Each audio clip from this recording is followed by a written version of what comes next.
अस्सलाम वालेकुम नाज़रीन, प्रोग्राम सच का सफ़र। मैं हूँ सज्जाद तरीन। आज हमारे साथ हमारे अजीम साइंसदान, हमारे कौम के हीरो जनाब डॉक्टर समर मुबारक मंद साहब हमारे साथ हैं, जिन्होंने पाकिस्तान को एटमी क़ुव्वत बनाने में बहुत अहम रोल किया है। बहुत बहुत शुक्रिया जनाब डॉक्टर साहब, आपका बहुत बहुत शुक्रिया। डॉक्टर साहब, आप बताएंगे कि पाकिस्तान ने तारीख़ी तौर पर एटमी प्रोग्राम कब शुरू किया और आप कितने साल इसके साथ मुंसलिक रहे हैं? पाकिस्तान का एटमी प्रोग्राम तो उस वक़्त शुरू हुआ जब अब आपका ख़्याल होगा कि एटमी प्रोग्राम एटम बम के हवाले से बात करूँ मैं, जी क्योंकि वैसे न्यूक्लियर प्रोग्राम तो शुरू हुआ था जब से एटॉमिक एनर्जी कमीशन बनी है सन 55 से। जी लेकिन उस वक़्त उसके एप्लीकेशंस जो एग्रीकल्चर में थी या इंडस्ट्री में थी उन पे काम हो रहा था और मैन पावर भी ट्रेन हो रही थी। लेकिन जो बराह रास्त काम हुआ है न्यूक्लियर डिवाइस के ऊपर या एटम बम के ऊपर, वो शुरू हुआ है सन 74-75 में, जब इंडिया ने धमाके किए।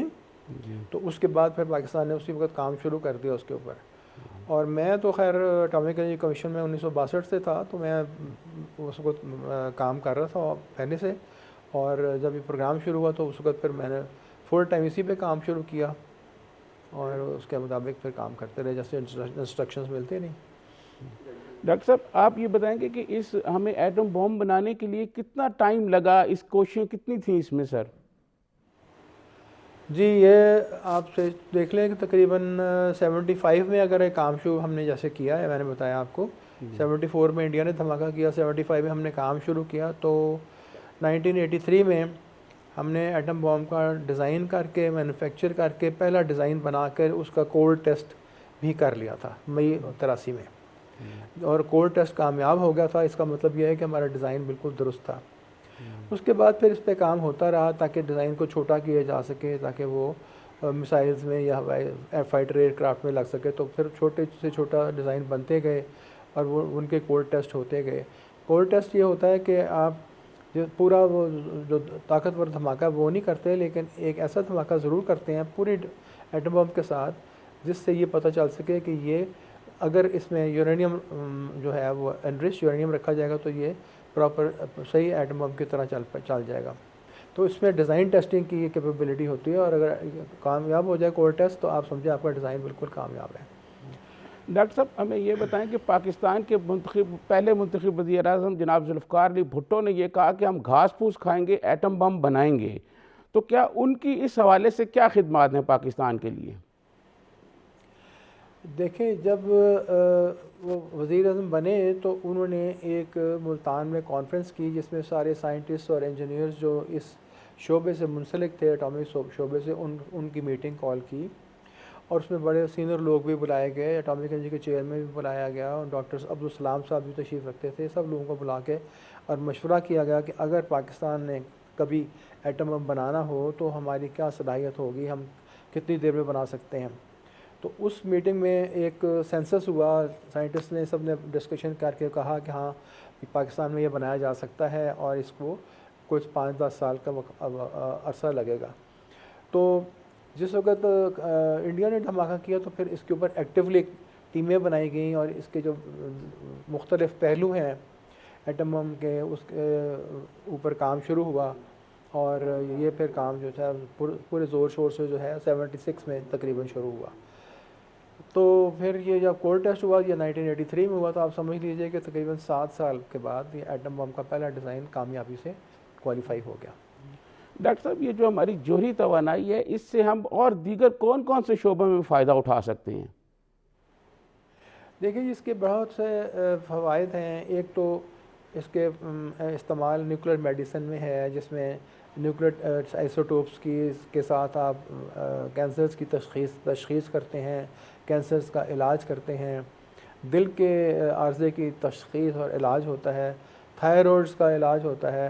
तो ये तो रेडियो आइसोटोप्स जो हैं वो न्यूक्लियर मेडिसिन में काम आते हैं। और पाकिस्तान ने कमोबेश 14-15 न्यूक्लियर मेडिकल सेंटर्स पूरे मुल्क में बना रखे हैं, जहाँ पे लोग आके अपना इलाज करवाते हैं। उसके अलावा इसका दूसरा फ़ायदा ये है कि इसकी एप्लीकेशंस हैं एग्रीकल्चर में। और जब पाकिस्तान ने न्यूक्लियर आइसोटोप्स के साथ एग्रीकल्चर रिसर्च सेंटर्स 4 कायम किए, एक फैसलाबाद में 2 किए, एक टंडोचाम में किया और एक पेशावर के पास किया। तो उस वक्त फिर पाकिस्तान में वीट की, गंदम की नई अजनास और कपास की नई अजनास जो थी वो शक्ल सामने हमारे सामने आए। और कॉटन की जो प्रोडक्शन थी उस वक्त इस तहकीक से पहले तकरीबन 3 मिलियन बेल थी सालाना। तो जब ये नियाब 78 बनी, फिर नियाब 95 96 आई, तो उसके बाद ये तकरीबन 14 मिलियन बेल सालाना तक पहुंच गई कॉटन की प्रोडक्शन।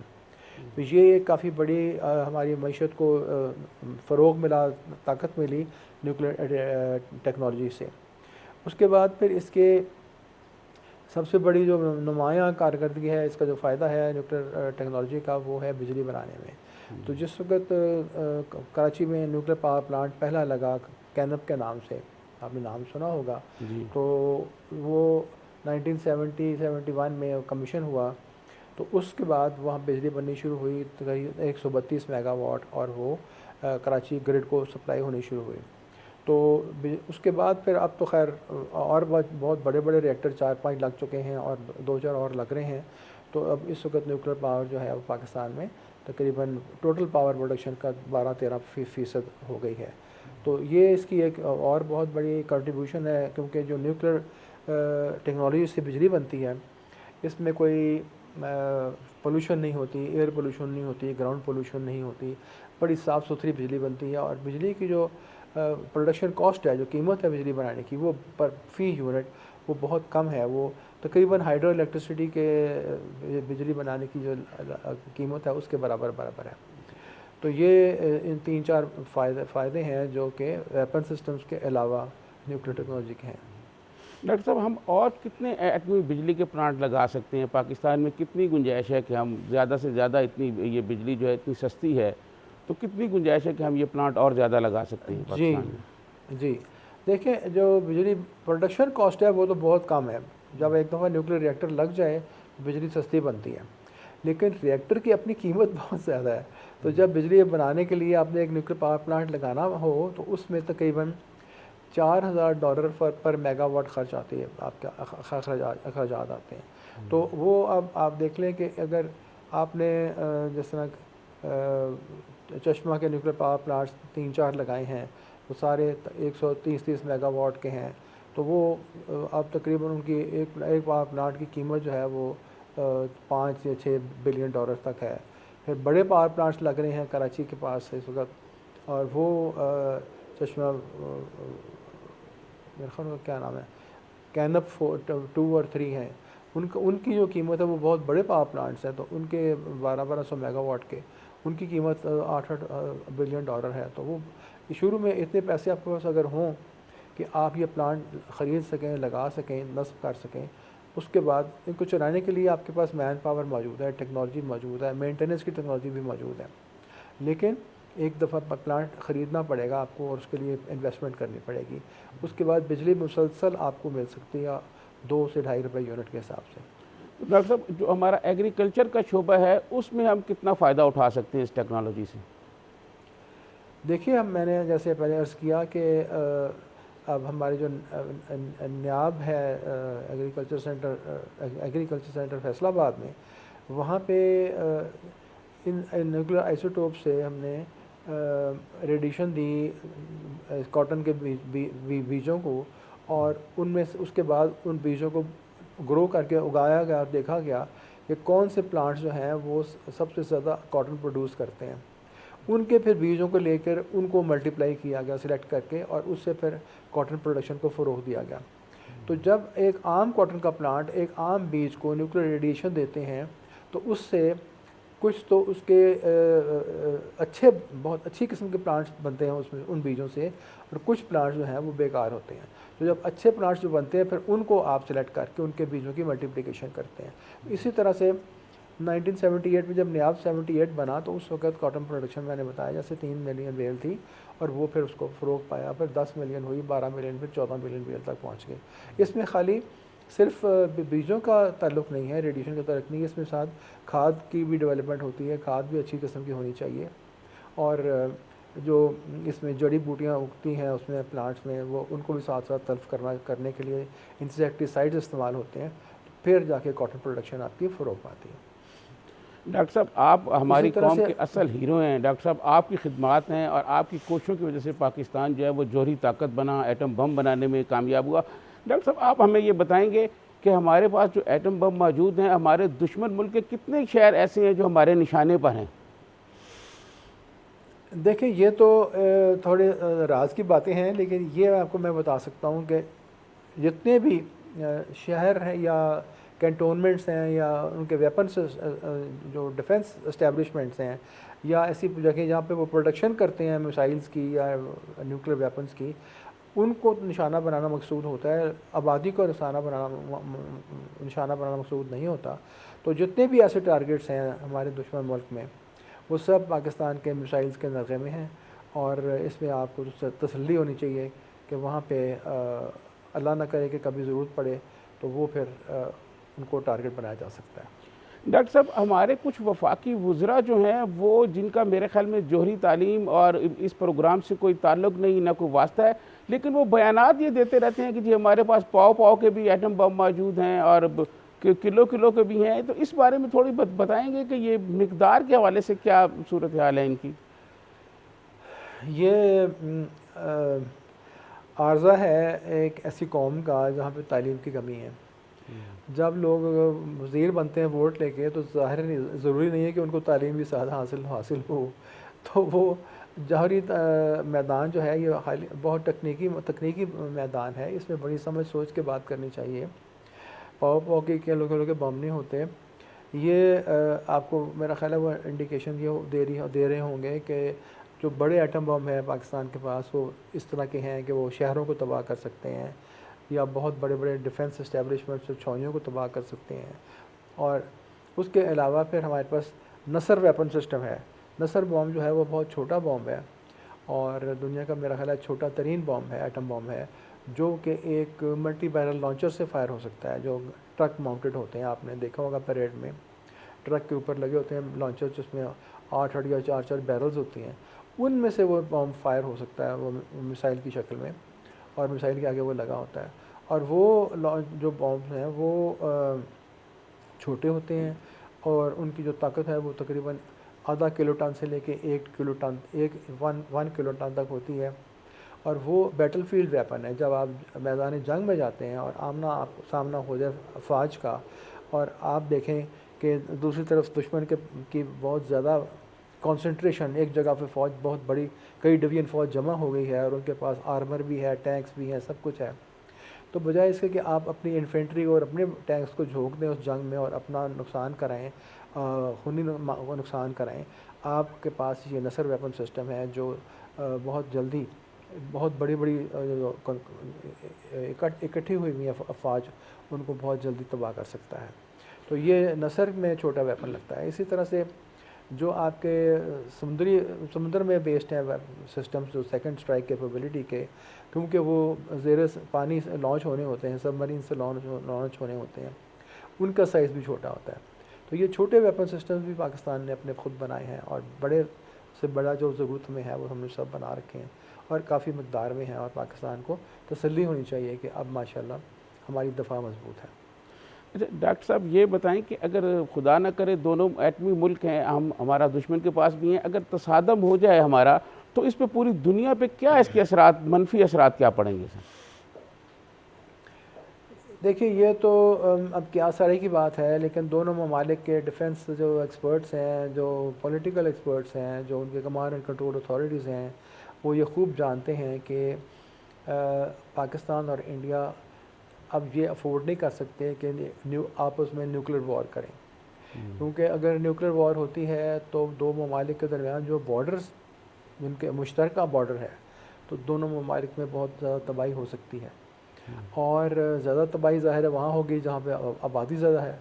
तो इसलिए हमारे दुश्मन को ये एहसास होगा, बिल्कुल अच्छी तरह से पता होगा कि अगर वो इस तरह की कोई जसारत करते हैं तो उनका बहुत बड़ा नुकसान और बहुत जल्दी हो सकता है।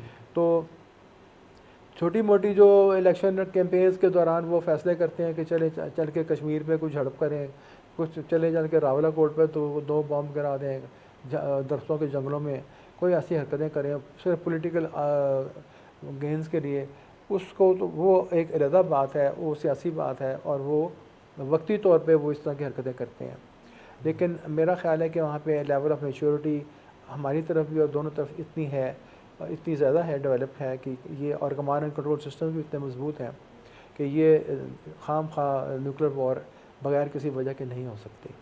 डॉक्टर साहब, जब आपको ये बताया गया कि 28 मई को धमाके करने हैं, तो उसमें कितने दिन आपको तैयारी में लगे डॉक्टर साहब?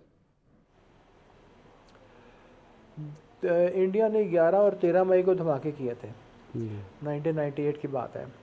तो जब ये धमाके 13 मई को हुए थे तो उसके बाद उस वक्त फिर 13 मई की शाम को वज़ीर आज़म साहब ने मुझे बुलाया और प्राइम मिनिस्टर हाउस में मेरी उनसे मीटिंग हुई, और उनके साथ सिर्फ उनके प्रिंसिपल सेक्रेटरी थे और हम 3 लोगों की मीटिंग हुई। और उसमें उन्होंने मुझसे पूछा कि हम किस हद तक तैयार हैं, अगर हमें धमाके करने हो तो हम कर सकते हैं और कितने कर सकते हैं। तो मैंने उनको अश्योरेंस दी कि हम धमाके कर सकते हैं, जहाँ करने हैं धमाके वहाँ पे सुरंगें भी तैयार हैं। धमाके करने के बाद जो आपने उसमें से ताबकारी को कंट्रोल करना होता है वो भी बिल्कुल अपनी जगह पे मौजूद है। धमाके जब करते हैं तो उसकी जो आपने ताकत नापनी होती है, उसके लिए सारे आलात भी मौजूद हैं। तो ये हर तरह से हम तैयार हैं, और हम क्योंकि कोविड टेस्ट करते रहते हैं छोटे बड़े हर साइज़ के वेपन्स का, तो इसलिए हमारी टीम्स बिल्कुल तैयार हैं और हमारा तो ये रोज़ का काम है जो हम कोविड टेस्ट करते हैं। तो उन्होंने ये बात 13 मई को कही, तो फिर उन्होंने मुझे कहा कि 14 मई को मैं defence committee of the cabinet की मीटिंग कर रहा हूँ, तो आप उसमें आएँ, और उसमें डॉक्टर खान साहब भी होंगे और army chief, naval chief, air chief भी होंगे और बहुत सारे पॉलिटिकल मिनिस्टर्स भी हमारे होंगे, और उसमें हम फिर मशवरा करेंगे कि क्या करना है। तो फिर अगले दिन सुबह 14 मई को मीटिंग हुई थी वज़ीर हाउस में, और उसमें मैं गया था, तो सब लोग ये मौजूद थे वहाँ पे। डिस्कशन हुई और उसके बाद टेक्निकली पूछा गया तैयारी के बारे में, जो कि मैंने उनको ब्रीफ़ किया सारे लोगों को। तो उसके बाद डिस्कशन के बाद ये फ़ैसला हुआ कि पाकिस्तान को धमाके करने चाहिए और जवाबन करने चाहिए। तो उसके बाद ये 14 मई की बात है, तो फिर उन्होंने मुझे ये कहा कि हमें आप 1 हफ़्ता दें, अभी आप कोई यहाँ पे अपनी तैयारी कर लें, लेकिन अभी मूवमेंट नहीं करनी, आपने टेस्ट साइट पे नहीं जाना जब तक हम आपको कहें ना, और अभी हमें 1 हफ़्ता चाहिए कि हम अपने जो दोस्त ममालिक हैं उनको भी बता दें कि हम क्या करना चाहते हैं। तो उसके बाद 20 मई को हमें सिग्नल मिला था और जाने का, तो रात 20 मई को फिर रात को यहाँ से हमारी टीम गई थी क्वेटे, और फिर वहाँ से हेलीकॉप्टर के ज़रिए फिर गई थी चागी। तो वो रात को हम 12 बजे तकरीबन चागी पहुँचे थे।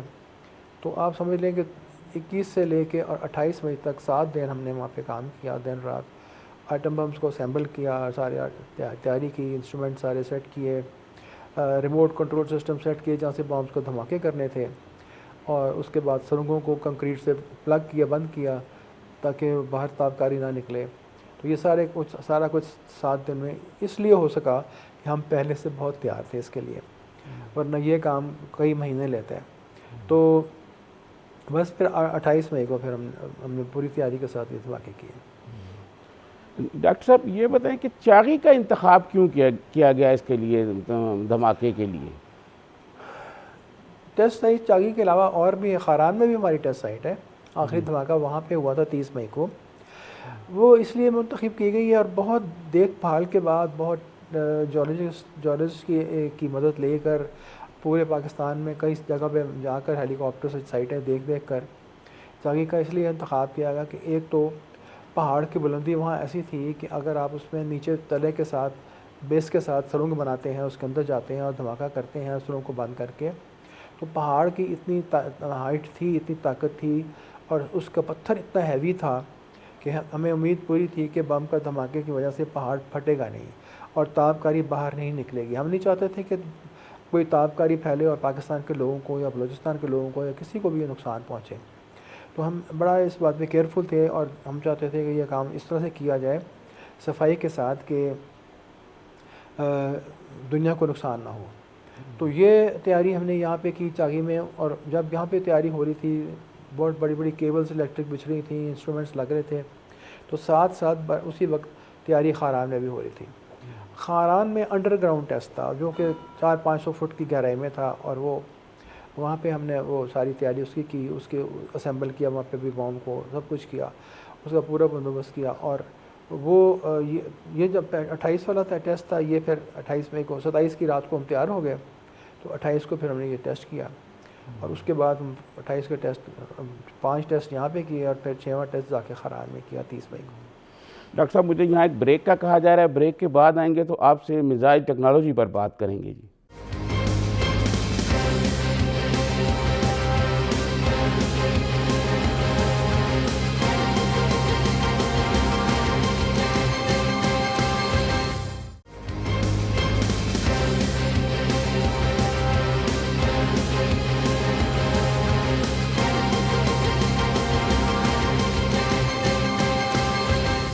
Welcome back.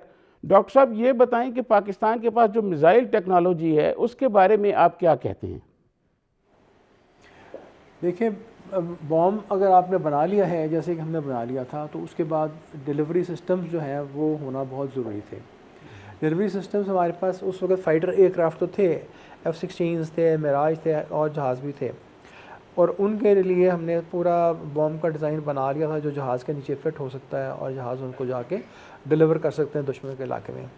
लेकिन आप खूब समझते हैं कि फ़ाइटर एयरक्राफ्ट की जो रेंज है वो बहुत ज़्यादा नहीं होती, और उसके बाद क्योंकि दुश्मन का इलाका बहुत डीप है, बहुत दूर तक है, तो उसके आखिरी सिर तक पहुंचने के लिए हमें मिसाइल्स का प्रोग्राम जो है वो लॉन्च करना पड़ा। तो मिसाइल प्रोग्राम हमने 95 में ही लॉन्च कर दिया था, और उसके लिए पहले तो नेशनल डेवलपमेंट कॉम्प्लेक्स बना, जो एक छोटा इदारा है, उसमें यह काम शुरू हुआ। और वो मैं जब एटॉमिक एनर्जी कमीशन में था तो वह उस इदारे का भी मैं डायरेक्टर जनरल था, और वो दोनों काम मैं पैरेलल में करवा रहा था। तो हमने शाहीन 1 बनाई, और शाहीन 1 बनाकर हमें टेस्ट की, जिसकी रेंज उस वक्त 600 किलोमीटर थी। मकसद ये था कि जितनी भी दुश्मन की छावनियाँ हैं, डिफेंस इस्टेब्लिशमेंट्स हैं, वो हमारे क्योंकि बॉर्डर के मशरक़ की तरफ करीब 300-400 किलोमीटर के अंदर हैं, तो शाहीन 1 उन सब को कवर करती थी। तो जब शाहीन गई और 1999 में उसका कामयाब टेस्ट हो गया, तो उसके बाद फिर हमें डिफेंस वालों ने कहा कि इसकी रेंज बढ़ाएं। उसकी रेंज में फिर इजाफा करते हमने काम शुरू कर दिया। तो जैसे जैसे जब इसके टेस्ट हुए, तो जब उनको पता लगा दूसरी साइड को कि ये हमारे सारे जो बेसिस हैं, हमारी छावनियाँ इसके कंट्रोल शाहीन 1 के टारगेट में हैं, तो उन्होंने अपने बेसिस जनूब में शिफ्ट कर लिया, मैसूर और चेन्नई और हैदराबाद के करीब दक्कन में। तो अब रेंज बढ़ाने की लाजम हो गई थी, तो फिर इसलिए शाहीन 2 बनाई गई, शाहीन 2 बनाई गई, जिसकी रेंज 12,500-1300 किलोमीटर थी, और वो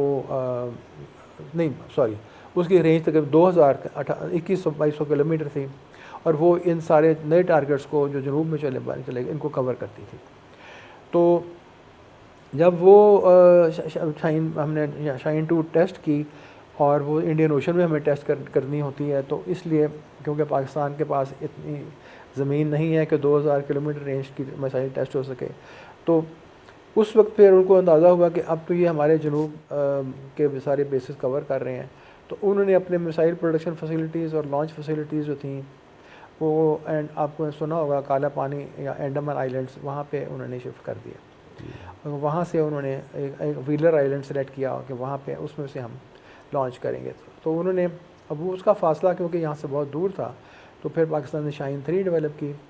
तो शाहीन 3 जो है वो 3 स्टेज मिसाइल है, बहुत बड़ी मिसाइल है। तो वो उनके वहाँ के जो टारगेट्स थे वो हमने टेस्ट जब की, तो और बहुत एक्यूरेटली टेस्ट हुई इंडियन ओशन में, तो वो उससे उनको अब एहसास हो गया कि अब उनके पास कोई ऐसी जगह नहीं जहाँ वो छुप सकें, और हमारे दुश्मन के तमाम एक इंच जो ज़मीन है वो पाकिस्तान की मिसाइल्स के नज़र में है। डॉक्टर साहब, ये बताएं कि 28 को जब हमने ये अपने बॉम्ब जो है इनको टेस्ट कर लिया, तो उसके बाद दोबारा टेस्ट करने की ज़रूरत क्यों महसूस की गई? नहीं, हमने देखे डिज़ाइन डिफरेंट बनाए हुए थे ना, 5-6 डिज़ाइन हम चाहे साथ लेकर गए थे, क्योंकि हमें जो हमारी डिफरेंट रेंज की मिसाइल्स हैं और जो हवाई जहाज़ हैं उनके लिए मुख्तलिफ साइज़ के बॉम्ब्स की ज़रूरत थी। तो हमने बहुत सारे बॉम्ब्स बनाए हुए थे, क्योंकि मैंने अर्ज़ किया ना, हमने 1983 में पहला कोर टेस्ट किया, वो बहुत बड़ा बॉम्ब था। फिर उसके बाद हमने मिनिएचराइजेशन शुरू की, इनको छोटा करना शुरू किया ताकि वो हवाई जहाज़ से कैरी हो सकें, ले जाए जा सकें, ताकि वो मिसाइल ले जाए जा सकें। तो जो वो हमने 5-6 डिज़ाइन ऐसे बनाए थे, और वो शाहीन 1, शाहीन 2, शाहीन 3 और हवाई जहाज़, फाइटर एयरक्राफ्ट सब के लिए वो मौजूद थे। तो अब सबको टेस्ट करना था। तो जो लास्ट टेस्ट था वो हमने जो साइट बनाई थी खारान में, अंडरग्राउंड साइट, वो शाहीन 1 का जो आजकल वेपन सिस्टम है, जो एटम बम है, वो वहाँ पे हमने वहाँ पे टेस्ट किया। तो ये सारे डिज़ाइन टेस्ट करने लाजमी थे। तो वो फिर सारे टेस्ट हो गया, बड़े कामयाब है माशाल्लाह, कामयाब रहे माशाल्लाह। डॉक्टर साहब, इसमें तो कोई शक नहीं कि ये टेस्ट कामयाब बनाने में आपका बहुत बड़ा रोल है डॉक्टर साहब, और आप इस कौम के हीरो हैं और पूरी कौम आपको हीरो मानती है।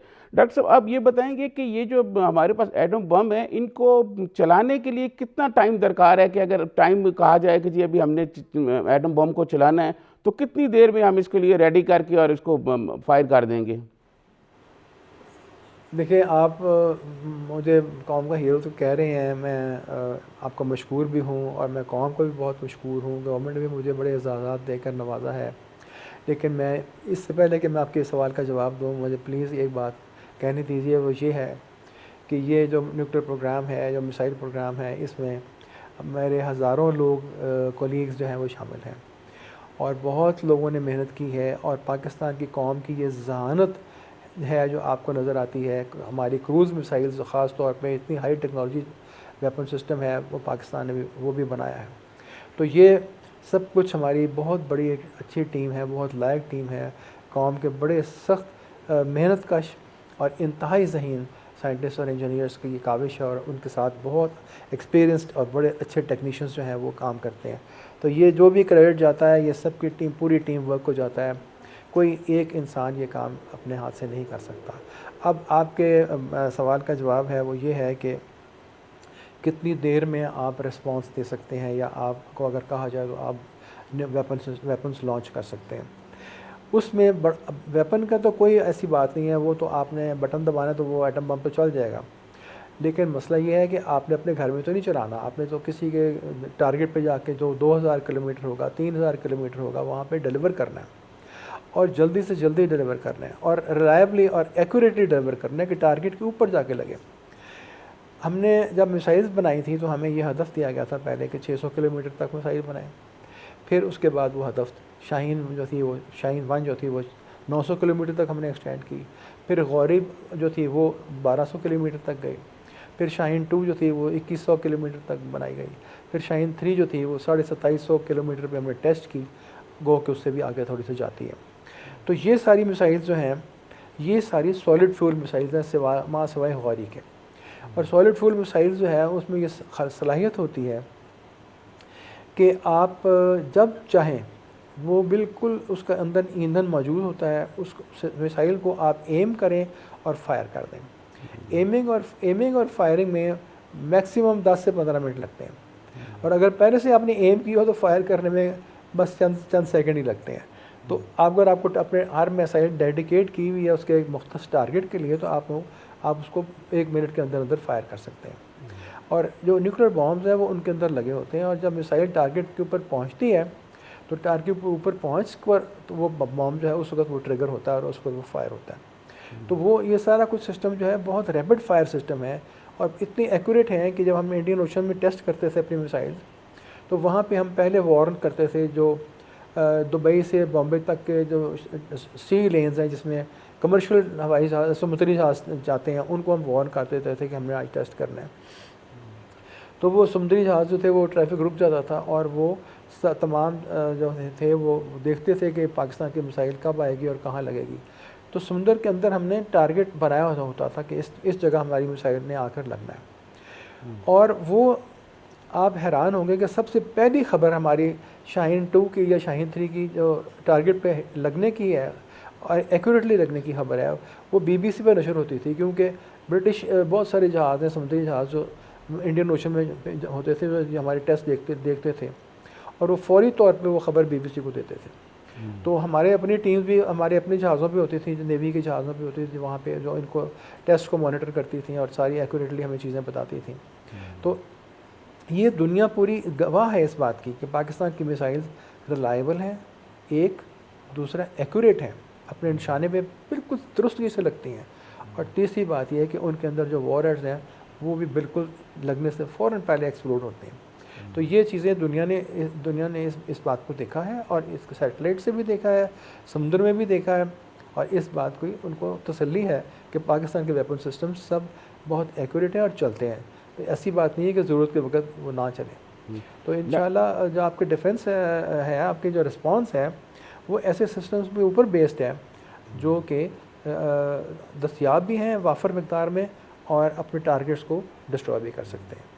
डॉक्टर साहब, ये तो आपने ठीक कहा कि आपके साथ बहुत सारे लोग और भी हैं जो हीरो हैं, वो बिल्कुल हीरो हैं, लेकिन डॉक्टर साहब आपकी क्योंकि क़यादत में काम हो रहा था, कौम तो आपको एक ऐसे हीरो के तौर पर जानती है जिसने हमारे दिफा को इस कदर बना दिया है कि अब हमारा दुश्मन जो है वो हमारी तरफ मैली आंख से नहीं देख सकता।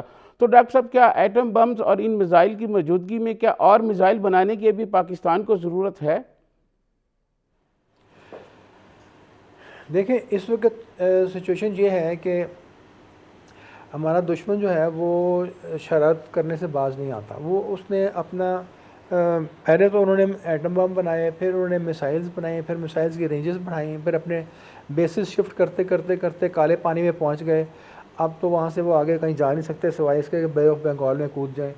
लेकिन वो ये भी साथ करते हैं कि अपनी जो उनकी रवायती अफवाज हैं इसकी भी तादाद बढ़ाने की कोशिश उन्होंने की है, बहुत पैसा खर्च किया है, और उस पर उन्होंने मगरबी ताकतों से और अमेरिका से और हमारे दोस्तों से और यूरोप से बहुत वेपन्स ख़रीदे, और कई आर्मर्ड डिवीजन्स उन्होंने रेज़ की। और वो रेज़ इस डॉक्ट्रिन उन्होंने एक बनाई थी, कोल्ड स्टार्ट डॉक्ट्रिन 2008 में, जिसके तहत वो चाहते थे कि अगर पाकिस्तान को हम चाहें तो किसी भी जगह पे स्ट्राइक करके पाकिस्तान को 2 लाख नाउज़ुबिल्लाह कर सकते हैं, और हम पाकिस्तान को ऑक्यूपाई कर सकते हैं उसके अंदर कुछ एरिया। तो ये उनका दिमाग में एक फतूर था, और उस पर उन्होंने अच्छा खासा कोई 50-70-80 बिलियन डॉलर ख़र्च किए, और टैंक्स भी लिए, जहाज़ भी लिए, फ़ौज भी वेपन सिस्टम से लेस की, लॉन्ग रेंज आर्टिलरी भी ली। और हमारे पास, क्योंकि आपको पता है कि हमारा मुल्क छोटा है, हमारी इनफरादी क़ुव्वत कम है, हमारी फ़ौज की तादाद उतनी नहीं है जितनी उतनी फ़ौज की तादाद है, हमारे वसाइल भी उतने नहीं हैं। तो इसका जवाब हमने फिर नसर वेपन सिस्टम से दिया, जो एक न्यूक्लियर वेपन है जैसे मैंने बताया था, और उसे कहते हैं टैक्टिकल वेपन। टैक्टिकल वेपन की वो रेंज में आता है, और आजकल ये बहुत ही कम दुनिया में ममालिक हैं जिनके पास ये सलाहियत है कि ये टैक्टिकल वेपन बना सकें, माँ सिवाय 1 या 2 बड़ी ताकतों के। और वो भी अब उनको क्योंकि ज़रूरत नहीं है तो वो नहीं बनाते। पाकिस्तान ने ये ख़ुद बनाए हैं, और ये वो बैटलफील्ड वेपन्स हैं जो अगर खुदा न खास्ता दुश्मन कभी जसारत करे अपनी अफवाज को बॉर्डर के करीब लाने की, तो पाकिस्तान के जो ड्रोन्स हैं उनको देख सकते हैं, उनका निशानदेही कर सकते हैं, और वो फौरी तौर पे ये वेपन सिस्टम जो हैं उनको हमारा बॉर्डर क्रॉस करने से पहले अपने ही मुल्क में तबाह कर सकते हैं। तो ये शॉर्ट रेंज वेपन्स हैं, लेकिन ये इससे उनकी कोल्ड स्टार्ट डॉक्ट्रिन को कम्प्लीटली न्यूट्रलाइज कर दिया। पाकिस्तान ने कम्प्लीटली फेल कर दिया। उनने जितना पैसा उस पर खर्चा था 70-80 बिलियन डॉलर, वो मगरबी ताकतों की जेब में तो चला गया, लेकिन इनको नुकसान हुआ, वो पैसा सारा हमारे दुश्मन का ज़ाया हो गया। तो उनको समझ आ गई कि ये जहाँ पे जहानत से मुकाबला हो तो जहानत का मुकाबला वेपन से नहीं हो सकता। पाकिस्तान के साइंटिस्ट ने उसका जवाब खूब दिया। डॉक्टर साहब, ये बताएं, थारकोल के हवाले से बताएं कि हम थारकोल से कैसा फ़ायदा ले सकते हैं, और तवानाई और बिजली का जो बहरान है इसमें थारकोल से कितनी हम मदद ले सकते हैं? देखिए जी, थार में तो दुनिया का तीसरा बड़ा ज़ख़ीरा है कोयले का। गो के उसकी क्वालिटी इतनी अच्छी नहीं है, गो के उसमें काफ़ी पानी की मकदार मौजूद है। ज़ेर ज़मीन वो एक 500-550 फुट की गहराई पे है, जहाँ पे पानी काफ़ी होता है। उसको माइन करना, निकालना काफ़ी कॉस्टली है, काफ़ी महंगा पड़ता है। लेकिन दोनों तरफ काम हुआ कि इसको माइन करके निकाला जाए और बिजली बनाई जाए, और सिंध गवर्नमेंट ने एंग्रो की शराकत के साथ वहाँ पे काम शुरू किया, और चाइनीज़ से का मदद ली कि आके माइन बनाएं और माइन से खुदाई करें, और एक पावर प्लांट लगाई जो इस कोयले को जब वो निकलता है तो उस पावर प्लांट में डाल के उससे बिजली बनाई जाती है। वो पावर प्लांट अब तकरीबन साल भर से चल रहा है। अब ये जो पावर प्लांट है जिसमें कोयले को जलाया जाता है, चाहे वो साहिवाल में हो, चाहे वो थर में हो, चाहे वो दुनिया के किसी मुल्क में भी हो, चाहे चाइना में हो, वो बेतहाशा पोल्यूशन प्रोड्यूस करता है। आपको पता होगा पोल्यूशन का बहुत बड़ा मसला दुनिया में है, और जहरीली गैसेस प्रोड्यूस करता है जिनका बहुत नुकसान होता है इंसान की सेहत के लिए। तो अब जब आप कोयले को ज़मीन से निकालते हैं तो आप बड़े बड़े गड्ढे छोड़ते हैं जो पानी से भर जाते हैं, तो आप अपने पूरे लैंडस्केप की शक्ल भी बिगाड़ देते हैं। पोल्यूशन के साथ साथ ये भी आप करते हैं, कार्बन डाइऑक्साइड प्रोड्यूस करते हैं कोयला जलाकर, तो आप ग्लोबल वार्मिंग भी करते हैं, दुनिया भी चीखती चलाती है, आपके ख़िलाफ़ बोलती है। अब इसको देखते हुए प्लानिंग कमीशन में जिन दिनों में मैं था उन दिनों में प्लानिंग कमीशन ने एक मंसूबा बनाया और थर में सिंध गवर्नमेंट से एक ब्लॉक लिया थर कोल में 264 मरबा किलोमीटर का था, और सिंध गवर्नमेंट ने बड़ी मदद की, बड़ी सपोर्ट की और उसकी फंडिंग की फेडरल गवर्नमेंट ने। उस वक्त फेडरल गवर्नमेंट में भी पीपल्स पार्टी की गवर्नमेंट थी और सिंध में भी पीपल्स पार्टी की गवर्नमेंट थी। तो यहाँ से फंडिंग हुई, वहाँ पे हमारे मुल्क के जो एटॉमिक एनर्जी कमीशन के और महकमों के बड़े ज़हीन सीनियर साइंसदान हैं और केमिकल इंजीनियर्स हैं और माइनिंग इंजीनियर्स हैं, इन्होंने एक नई टेक्नोलॉजी इवॉल्व की कि ज़ेरे ज़मीन जहाँ पे कोयला मौजूद है वहीं पे उसमें जो पानी है उसको एयर प्रेशर से पीछे हटाकर उसमें आग लगाई जाए और वहीं पे कोल गैस बनाई जाए। कोयले से कोयला ख़त्म होता जाता है, कोल गैस बनती जाती है और कोल गैस को गैस वेल्स के ज़रिए बाहर निकाला जाए और बाहर कोई पोल्यूशन क्योंकि नहीं होती। जब वो कोल गैस को है उसको फिर वो जनरेटर्स में जलाते हैं और जनरेटर्स में बिजली बनती है, तो जब वो जलती है तो वो कोई वो पोल्यूशन प्रोड्यूस नहीं करती और इसकी वजह से एक ज़ीरो पोल्यूशन के साथ बिजली बनने का एक पूरा सिस्टम, पूरी प्लांट चला कर, और वो 3 साल तक चलती रही, 2,500-3 हज़ार मेगावाट उसने बिजली बनाई और वो दिखाई गई कि वो कामयाबी से काम हो रहा है। वज़ीर आज़म जो थे राजा परवेज़ अशरफ, उन्होंने जाके अपनी कैबिनेट के साथ उसको देखा। सिंध के वज़ीर आज़म थे जो चीफ़ मिनिस्टर थे कायम अली शाह, वो अपनी कैबिनेट के साथ आए, उन्होंने आके ख़ुद देखा, बहुत खुश हुए और वहाँ पे एक मजमा इकट्ठा किया सारे के लोगों का, उनको मुबारकबाद दी जिन लोगों ने वहाँ पे सारे लोगों ने काम किया, उनको 1 महीने की तनख्वाह भी दी।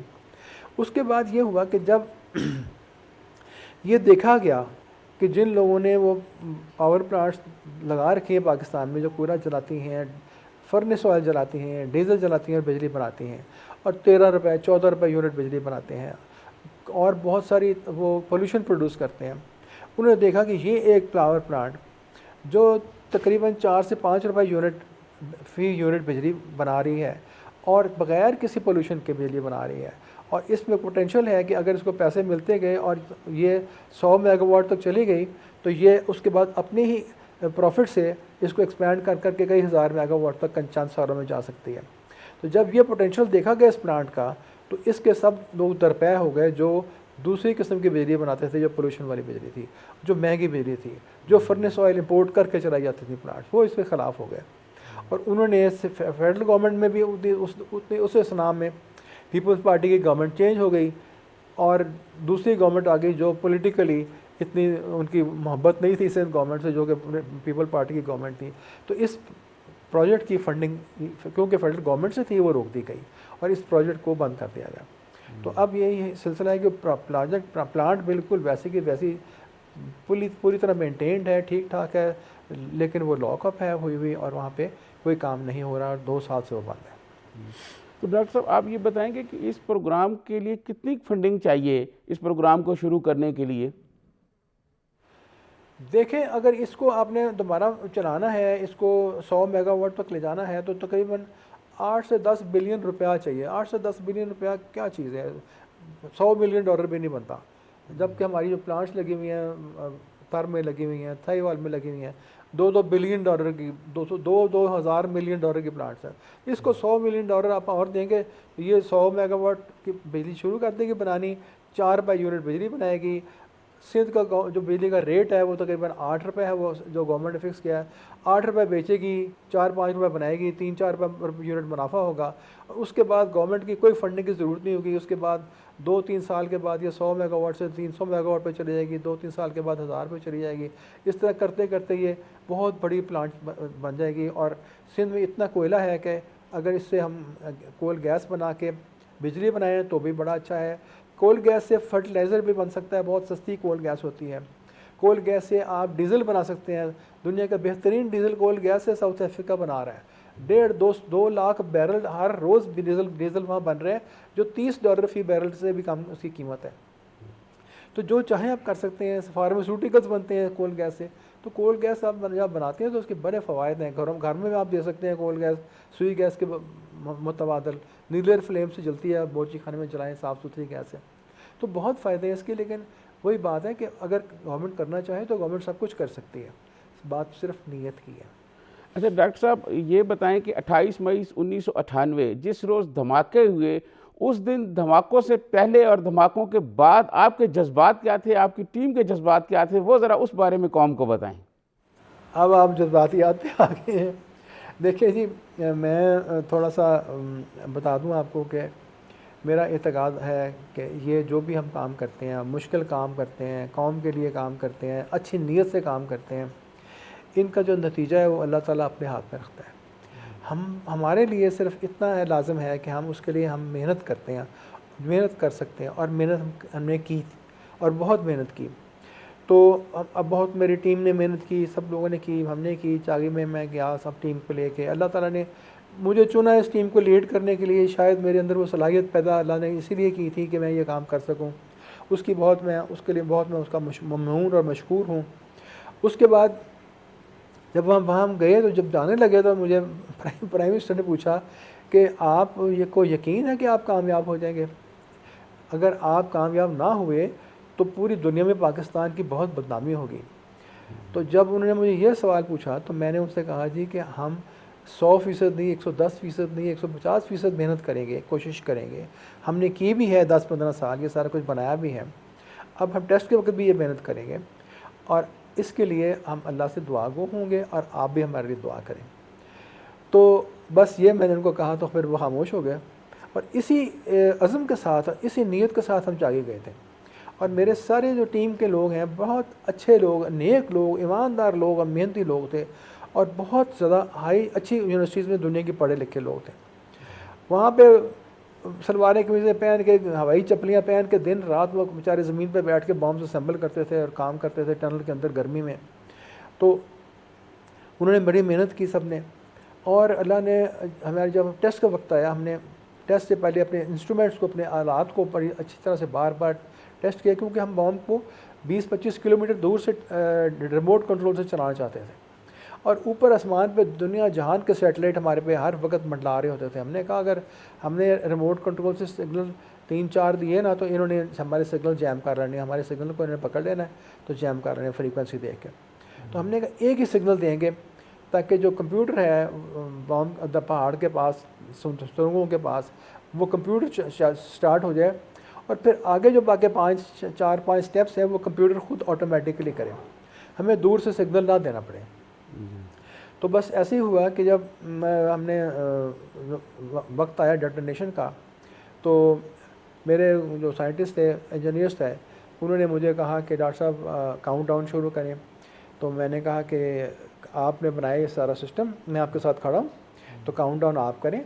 और काउंट डाउन नहीं करना, उल्टी गिनती जो होती है 10 से लेकर 0 तक, हम अल्लाह नारा तकबीर और अल्लाह अकबर कह के बटन दबाते हैं। तो हम काउंट डाउन नहीं करेंगे।